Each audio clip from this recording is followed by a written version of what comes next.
Welcome to episode 25 of the Realtors. I'm David Blair. He's Trevin Perez. What's happening, Trevin? David, we're having a fantastic Monday. This is our 25th episode. I mean, my God, this is great, man. How are Yeah, that's you? a that's a that's a monumental moment. I think. I don't know if we get any kind of special award that's sent out to us. I'm waiting. Maybe it comes via email. I'll check the mail later on this week, see what happens with it. But it's consistent. We've been consistent over this journey of trying to put out some good content and information into the real estate universe. So Easter just passed. How was your Easter? Hey, Easter was fantastic. The wife and I got to participate in a non-denominational service in the park, in Avalon Park at our community. So that was really cool. The weather was great. Sun was out. It was perfect, just a great way to celebrate. Um, you know, how about yourself? We did Catholic mass with my in-laws at their church, which was pretty nice. The day before we did a 4 mile beach run. So Daytona puts on this annual Easter beach run every year. I think it's like the 55th running. So it's a 4 mile beach run, 2 miles out, 2 miles back. And so I ran at my wife, two stepdaughters. It was fun. It was fun.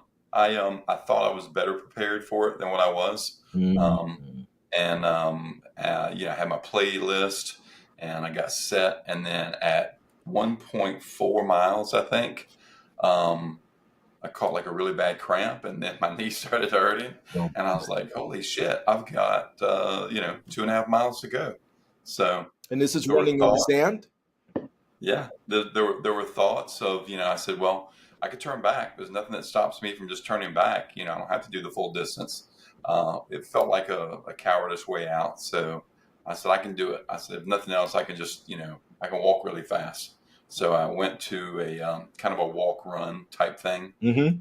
The knee got a little bit better. I made the full 4 miles in under uh, 60 minutes. I'll say 60 minutes because it sounds better than saying an hour to run Mm-hmm. that far. Sure, But sure. yeah, there was a time where I was like, I don't know if I'm really jogging, because I don't call it running, it's jogging at my age. I was like, well, I don't know if I'm any faster jogging than I am just walking. I mean, the pace didn't seem to be vastly different. Right, So right. How about your yeah, wife? she's quicker. She's quicker than me. She's a distance runner though, so she's done distances. So she finished like 45 minutes, I think. Decent pace. Two girls were in between there, and then myself, bringing up the rear. So, Okay. but it So, was fun. so good, good. So she was able to get a reserve wheelchair ready just in case you needed it. Yeah, yeah. Still sore.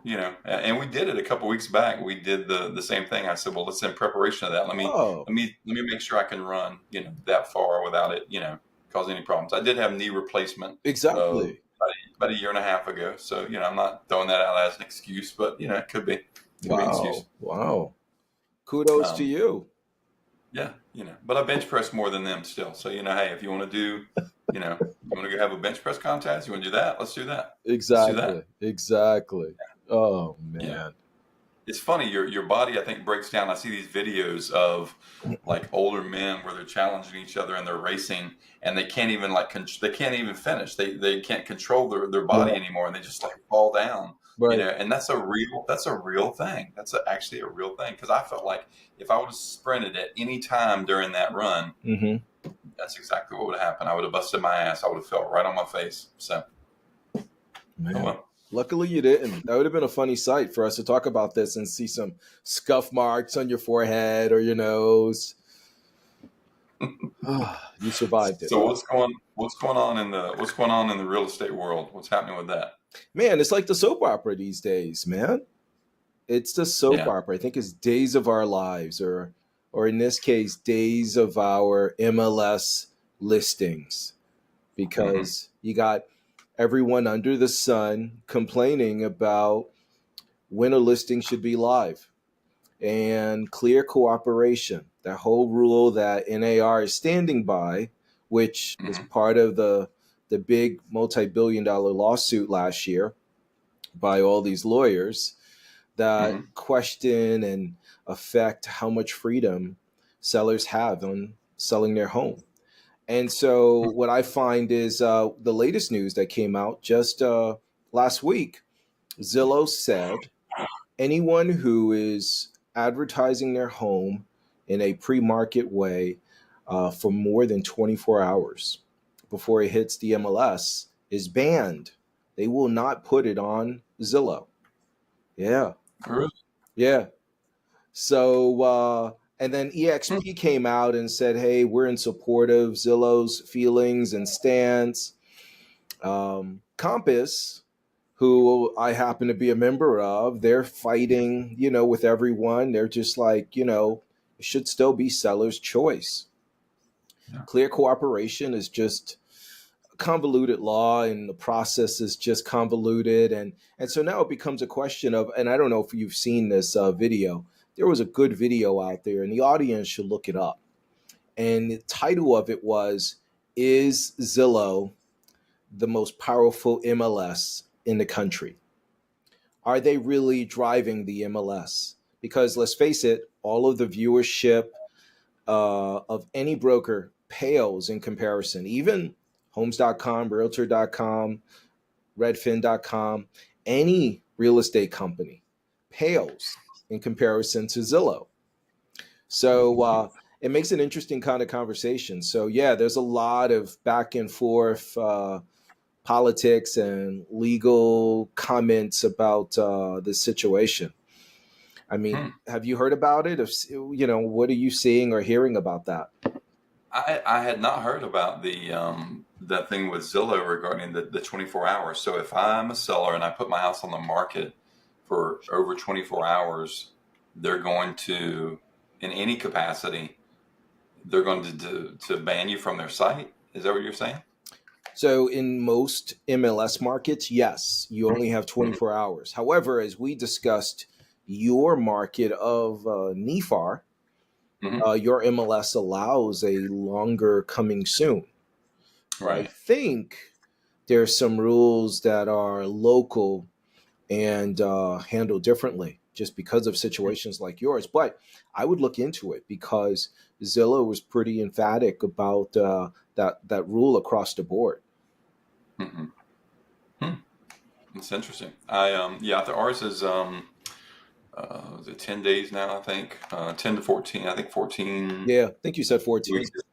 Yeah, 2 weeks is the max of what you can do, and it's mainly just a kind of a placeholder. Basically, you put the property out there just so that people know if you're in the market looking around, okay, well this is about to this is about to come live on the market. Still can't do any kind of compensation offer, obviously, with any MLS, but same with ours. But what So you're the saying, though, Dave, is when it's incoming soon status in the MLS, it still shows the world that it's available, but not ready for prime time. Yeah, just not accepting showings, just not accepting actual showings. You can. So usually, what ends up happening is agents will contact you and say, hey, I saw this listing's about to come available. When are you going to start showing it? Because you can go live. You can set a live date with it, and you can do it as little as 24 hours, or like I said, the maximum you can do it is 14. Once you get to that 14 time period, it's going to go live, or you have to withdraw it. And then if you withdraw it, you have to, ultimately you have to cancel it. So. Gotcha. Um, but as far as Zillow being the biggest thing in the room, I've seen some companies that might be a little close. Let's see, what company could even come close? I don't know. I don't know. I'm trying to think. So many things. So many things. I'm trying to think. Trying to think. So I made some changes in the last couple of weeks. You made changes. Yeah, I've made some changes. I'm changed to a different brew. I felt my taste had changed a little bit, and I needed something with a little stronger, a little richer flavor, for my taste. So I did it. I left ERA, and I'm now with Redfin. I'm a Redfin agent. No way. Wow. Yes. Yeah.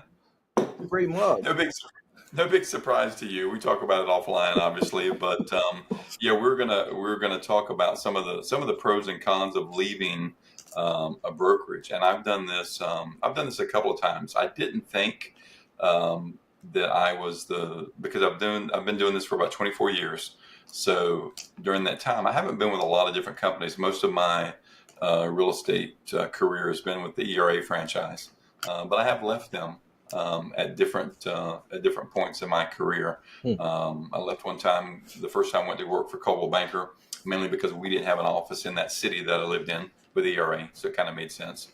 And then the second time was with OfferPad, in 2020, had that opportunity.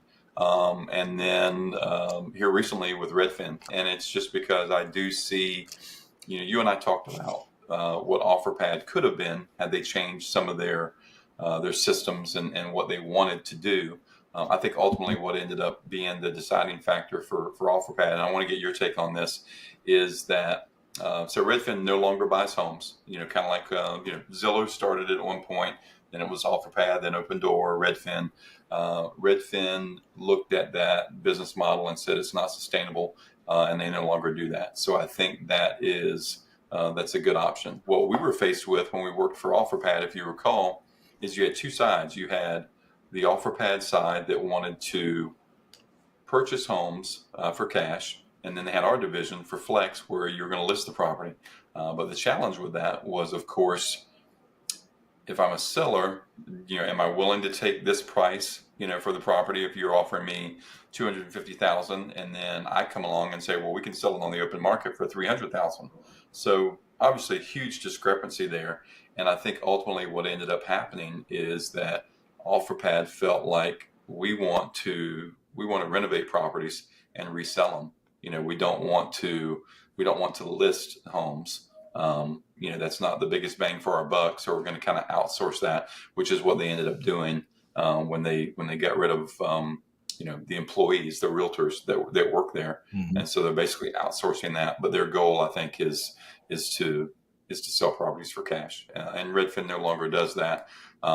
They just offer a good product, I think, for buyers and for sellers, actually. It's funny. So through some of the training, they've talked about the viewpoint of outside agents and the public of looking at them as a discount brokerage. But I'll tell you, and I'm not just saying that because I work for the company, there's nothing discount about what they do in regards to marketing. Their site is only second to Zillow. That's why I kind of laughed when you made the remark about Zillow being the biggest, the biggest in the room. Their site is only second to them. So they offer quite a bit in terms of marketing and bringing exposure. And I just think that there have been some disruptors, as they call them in real estate, with companies like OfferPad. And I think if they stay on path where they're at, that this could be a new model. I know you said Compass is doing some things right now as well. So I do think that we're seeing at this time some changes in real estate that are not going to go back to the traditional offices that you would see in the type brokerages that we've seen in the past. I think there's been enough change within the last 5 years in the real estate market that it seems pretty evident to me that we're kind of beyond just the traditional, and I don't think we're ever going to get back to that. What do you think? I'll be quiet for a little bit. Yeah, no, I agree. And congrats on making the shift over to that side of the fence. I mean, I think given the market, based on what the tea leaves tell us when we try to read the market and forecast it, being closer to a model like Redfin is likely to give you some more opportunities, right? With less of the extra marketing costs and other tools that we battle through in our Yeah. world. And then, yeah, I would say that for sure over the last 5 years, we've had a lot of disruption in our business, between Open Door, OfferPad, Zillow, and and all the technologies, all the changes, even with the lawsuit, there's just a lot going on centered on real estate. And you factor in that the Department of Justice is still investigating real estate as an industry. We're the only Mhm. trade organization in the world of the United States who has a requirement to be a member. Mhm. You could be a doctor, a lawyer, and you don't have to be a member of those trade organizations like you do with real estate. So it'd be interesting to see what shakes out in all of this. Um, but I think what's really cool too with Redfin was around the time of your decision, Rocket acquired them. So that made it even more interesting. Like, wow, okay, they're really putting some serious bucks behind the organization. Mhm. Yeah, that was that was a, that was this deciding factor. I think that probably put it on my radar. We were talking about that in shows, and then I um, met with a recruiter through their company, and then ultimately a director, and kind of went through their interview process because it is a W-2 position. It's still commission at the end of the day. It's just structured a little bit differently. So there are some benefits of having like an employer. So it's a different format. I think I think if they stay on the path that they're currently on, I think they're going to do well. And like you and I've talked about, it's really just real estate is just about that. I mean, we can know, hundreds and thousands of people, but you can't always, without paying some type of fee, whether it's lead generation or something along those lines, you can't always get in front of the right people. So I think with real estate brokerages, that's really what it's about. That's what realtors want to do. Is they want to be able to get in front of, buyers and sellers, and it's difficult to do that. Sometimes just simply through your circle of influence or people. That's how this business was started years ago. Of contact your friends, your family. We've talked about that. I don't want to do business with friends or family anymore. I just don't. I just don't. It's and no offense towards any of my family or friends, but you know who you are. You know how difficult you are. You know. So, so that's a real thing, of how challenging that can be. Sometimes. So I think that in 2020, because of the change that we had in real estate with COVID, and there was a lot of real estate transactions that were done just like we're doing right now via Zoom, and you weren't in person, and it wasn't that in person meeting. I think it kind of showed the industry, well, you can do some things without being you know the traveling vacuum salesman with your suitcase and your gear to where you have to go in the house and do presentations. You still have to do that. You still have to see the house because ultimately that's what you're selling. Um, but I do think that you can accomplish quite a bit, and that's what people are into. People are into speed and efficiency.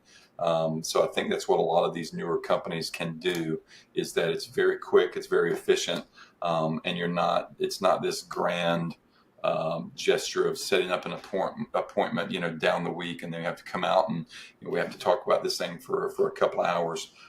People want it, people want it now. They want it quickly. And I think with, both of us have really good experience in real estate. So I think when you couple the technology and you can kind of harness that along with meeting the right people that are looking to transact, either sell property or buy property, I think it's a win-win. Yeah. So, so one thing I wanted to talk to you about and get your opinion on is there's a loss in that. So there's pros and cons to everything. So leaving a brokerage, I've left a brokerage 3 times now, and I wanted to kind of get your experience. I think you've left a couple. You left OfferPad, and then a company prior to that. So we know the benefit. The benefit obviously is that you feel you're making a change to benefit you and your business. So that's the positive of it usually. So what are the negatives that you've experienced as far as leaving a brokerage? Man, I think that leaving a brokerage, the tough parts are your CRM, your customer relationship management software, where you have all your contacts, you have all your notes, And then in a lot of these cases, you have your next steps with those individuals. Your How often am I reaching out to, this client? What's my next step when I reach out to that client? Like all that level of detail when you switch to a new broker and you get new software and the environments Hmm. are very different. The data doesn't plug in the same way. You end up starting over and you're kind of going by memory. And Hmm. so when you should be living out of your CRM as your daily Bible, now it's like, oh my God, I got to clean this data up. I don't know where I stand with that guy or this lady, where they're at in the process. Uh, so I mean, like if you have like an A, B, C, D list, and A are your top leads, you're no longer sure of everyone. And if you have a big database, several hundreds, thousands, it Hmm. just gets lost in the shuffle. And, Yeah. like you, I've had third party sites, and as nice as it is to have them, you don't keep them consistently. And like you, I've moved around a little bit. And so Hmm. like I find that just the worst part about leaving is the consistency in your flow, your day-to-day business activities and your cadence with customers. Yeah. Not to mention, on top of that, the marketing. The marketing suffers too because now everything changes, except for our podcast. Yeah. Our podcast Stay the stays the same. same. It just is what it is, which is kind of neat. But some of that marketing material it's different. It's just I feel like it's almost like that run you were talking about. Once you trip, it's hard to get back up and just continue at the same stride. You know. Well, I didn't actually trip on the run. I don't remember saying that I tripped on the run. I just said I was tired and my knee was hurting. So, there's a difference. So just full disclosure, I didn't trip or didn't fall down on the run. My knee just got sore and I slowed down. So I didn't start out very fast. So it's not like I slowed down drastically. I was just, from here to here. So it wasn't a big deal. We need to get some Yeah, footage. We need some footage from our video team in this video so we could see David running. it's slow footage. It's probably like watching the sunset. It's just very, I'm just like merely. And the thing of it is, though, I'll get back on this topic in a moment. But the thing of it is that sometimes you feel like myself. I feel I'm like, man, I feel like I'm really running fast right now. And then I see it on video, and it's not fast at all. Yeah. It's really slow. It's really Yeah, it's slow. sad that our mind, Yeah, you would think we're young and at heart and in our mind, but physically we're old. yeah, exactly. So the other thing with that is I was talking to an agent today and they knew I made the switch and he was asking me, he's like, how are things, he's texting me and saying, how are things going? I'm like, well, give me a call. I'll, give you an update. So we're talking about it and I'm not throwing any companies under the bus here, but the challenge sometimes and the reason I think, or at least I speak for myself of why I left, is that you look at what it's costing you and in the form of your split, that's determined with your broker. Mhm. So real quick, anybody not know what a split is, that's just where your money's divided up with the brokerage. You're on a 80-20 or 70-30 or whatever you're on. That's the money that you keep, from the commission, because despite popular belief, you don't keep 100% of that. Whether it's the broker taking their part or transaction fees or whatever they charge you, there is a fee for keeping your license with that brokerage, and part of your commission goes towards that. But I think ultimately for me, it was just what I was getting. And I think I'm at a point to where technology is so good right now that it should be really fluid and it should be really easy to do simple things like market your property, market yourself, those sort of things. I don't want to. I'm a real estate agent. I sell properties. I don't want to be a web designer. I don't want to go down that rabbit hole to where you're taking so much of your time away from actual individual meetings with buyers and sellers, and now you're trying to handle marketing of of your property, creating ads and various things like that. So I think your companies need to have a really good really good support system to where they can kind of help you with that, because ultimately you want to go out and you want to make deals. That's what you want to do. You want to help customers make deals and not get into the minutia of trying to recreate what your job title is. I know we do this for content, and we kind of joke about it of what you have to do as realtors right now, but we do this for I think for the biggest reason is to educate and to put content out there, and to just kind of show what our voice is, and that we have experience in our market, and for quite a few years now. So just kind of putting that out there, and you do need to let customers know you're active in the business. You're not doing this as a hobby. This isn't a hobby or a weekend thing for either one of us. We're full-time agents in this. So I'll get off my soapbox, but that's what I think. The other negative, I guess, could be feelings get hurt sometimes. You leave a brokerage, and you work with people for several years, and you like them on a personal level, you like them on a professional level, but just sometimes the goals don't align of what you're looking for, and I guess what that company's looking for. So it's really no hard feelings on my end. I love all the guys that I've worked with in the past, but just on to new things. Wow. Love is a big word. Did I say that? Yeah, I like them. I like them a lot. They're fine. They're fine. So is that the switch you wanted to talk about? That's it. That's the only switch that I've made. Required no surgery, no outpatient procedure. It was it's pretty painless. There wasn't a big confrontation over it or anything, or conversation.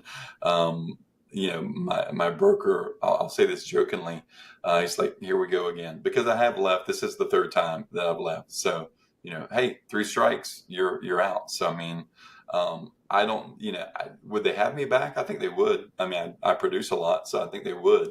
But at the same time, I know what I've got with them, and I know kind of where I'm at and what I want to concentrate on. And it's just, we're going down different paths. So it's a professional uncoupling, I guess is what I'd call it. Oh, yeah.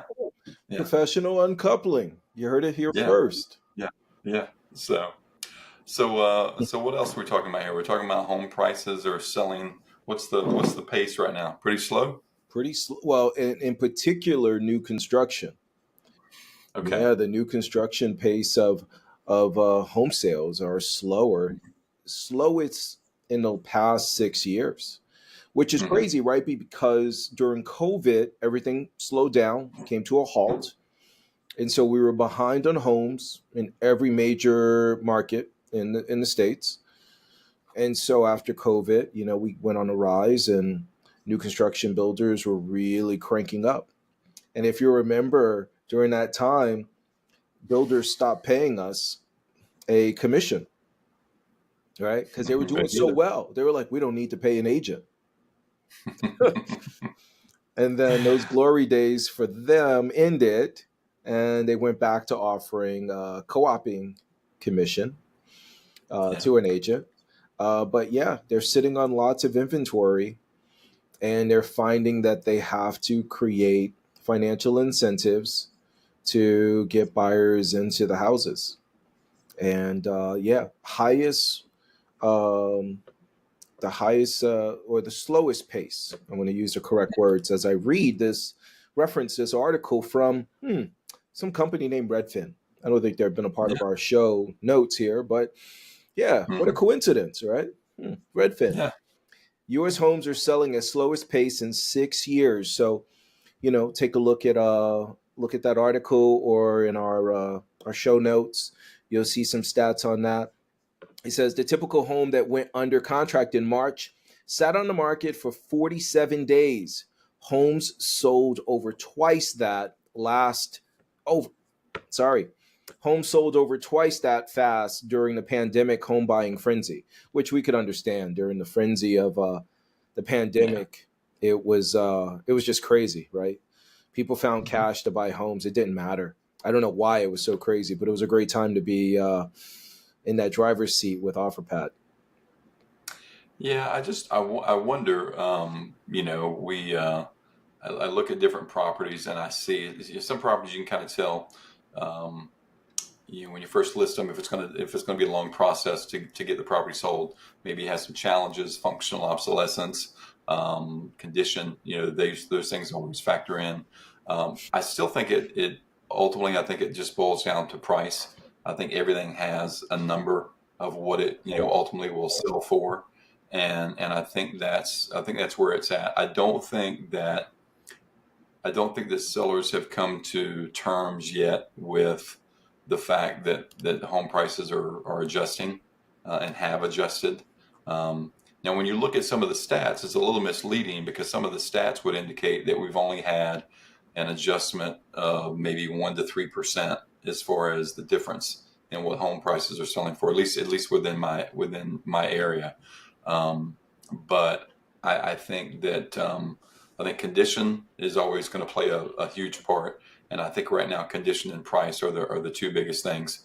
As far as marketing, um, a lot of the properties through the measures that we use, whether it's Redfin, Zillow, and I am going to continue to put Redfin ahead of Zillow, at least in my stance, the way I say it. Even though Zillow is a larger company and they have more viewers on their site, so Redfin, Zillow, Trulia, all those companies out there, you get good exposure. So I don't think it's an exposure problem right now. I think it's a pricing problem, and that could be a variety of different things. It could be the state of our economy. We had a change in change at the presidential level, Yep. and there was some thoughts that there were going to be some changes that were going to affect our market. I think there have been, but I don't think they're what we thought they were going to be. Yeah. Um, and it's a little bit of, you know, I understand trying to um, make a splash and hold on to some campaign promises, if you will, of what's going to be done over the first 100 days, and but there's just so much. It's a little too much, I think, right now. So I think some people are sitting back and kind of scratching their head and thinking, where are we at? Where are we going to be in the next 6 months with investments, with the economy, all of those things. And I think that there's still a large portion of the public out there that always feels there's going to be a real estate bubble, and always wants to wait until that happens. Because I talk to people all the time that are like, well, we think this is going to happen. This is what's going to happen with the market. It could. No one has a crystal ball. I mean, if you go back and you look at real estate over, a 50-year span, that's what it does. I mean, it goes up and then it goes down. That's just what it does. Over a time period, you have your peak, and then it goes back down, and then it comes right back up again. Yeah. And I think it'll continue to do that. I think we're in, it's and I wish I had the graphic for it. It's the curve, the market peaks and then it starts to go back down, and then at some point it comes up. And a lot of things you don't realize when that happens. It just all of a sudden there's a switch, and properties are selling for more, properties are selling quicker, that sort of thing. But I mean, we haven't been in a buyer's market in how long would you say? It's been a long time. I mean, Yeah. prior to COVID. Yeah. I mean, 2016, 17, somewhere in there, maybe Yeah. in that time period. Yeah, but I and mean, even then, mhm, the numbers that we're talking about here, as far as homes selling at slowest pace in 6 years, um, yeah. the numbers were that high going all the way back to 2012. They were higher. You know, Hmm. um, we were in 2020. We were at 45 days. 21 and Hmm. 20, we were at 26 days, just simply Yeah. because of COVID, right? But then, yeah, 2023, we went up to 44 days. So it's not even a Mm-hmm. shocking thing. I think it's like a combination of data and it's soap opera again. You know, you hear tariffs, you hear our Fed chief say that inflation is going to peak. Mm-hmm. You hear too many days on market, right? The news, if you sit and read too much of the data, it will scare you and make you not buy a home. Hide your 401k, hide your IRA, hide your cats, hide your dogs. All right, you think something's coming. Um, Yeah. and yeah, I mean, we survived COVID. I think we're far above and better than where we were during those days. So yeah, we'll climb out of this hole. But interestingly, on the same topic and point, uh, Redfin had an article in the same line of conversation that says that 44% of home sellers are giving concessions to buyers, just shy Mm-hmm. of the highest level on record. So Okay. definitely So moving into a buyer's market, which definitely fares very well with your strategy at being in um, in on the bus of Redfin. yeah, I think well, eh, I mean, there's no, it's simple math too. I mean, if you look at the same home price or more of what you have right now, compared with the 6% rate versus 4 or 5 where it's been, that's a huge adjustment financially as far as making that new that new mortgage payment. So I don't think prices are going to bottom out to the point to where it's going to equate to the same mortgage payment that you're making at 4 or 5%, to where prices are going to go fall to that level. I don't feel, but I do think they're going to adjust. And some of that happens. You mentioned the builders. Some of that happens to the builders. I've got a couple of transactions involved in subdivisions where they're still building, and the builders making adjustments price wise. That's going to have it's always has that domino effect. Just like the builder can pull up the value by pricing here, and then resale benefits from it. They can do the opposite too. They can start to kind of drop those prices to sell that existing inventory, and then the resale market is going to drop below that as well.